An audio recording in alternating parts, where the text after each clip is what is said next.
যেখানে জামায়াতে ইসলামী মূলত 16 ডিসেম্বর অর্থাৎ বিজয় দিবসকে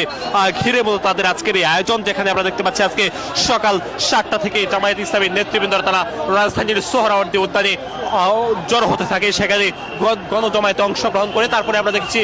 সোহরাওয়ার্দী উদ্যান থেকে জামায়াতে ইসলামীর যারা নেতৃবৃন্দরা তারা এখানে জামায়াতে ইসলামীর কেন্দ্রীয় স্থানীয় নেতৃবৃন্দরা তারা অংশগ্রহণ করেন, যেখানে ইসলামী ছাত্র শিবিরের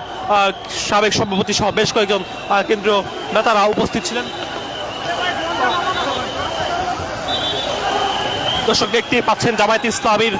আমির ডক্টর শফিকুর রহমান বাংলাদেশের জাতীয় পতাকা হাতে তিনি গাড়িতে চড়েছেন এবং তার পিছনে আমরা দেখতে পাচ্ছি কয়েক হাজার নেতাকর্মী তারা আসলে রয়েছেন এবং তারা নারায়ে তাকবীর আল্লাহু আকবার স্লোগানে পুরো এলাকা আসলে মুখরিত। আমরা দেখেছি সোহরাওয়ার্দী উদ্যান থেকে আসলে তারা রওনা হয়, সোহরাওয়ার্দী উদ্যানে তারা উপস্থিত ছিলেন। সেখান থেকে একটি সংক্ষিপ্ত সমাবেশের আয়োজন করা হয়, যেখানে জামায়াতে ইসলামীর কেন্দ্রীয় নেতৃবৃন্দরা তারা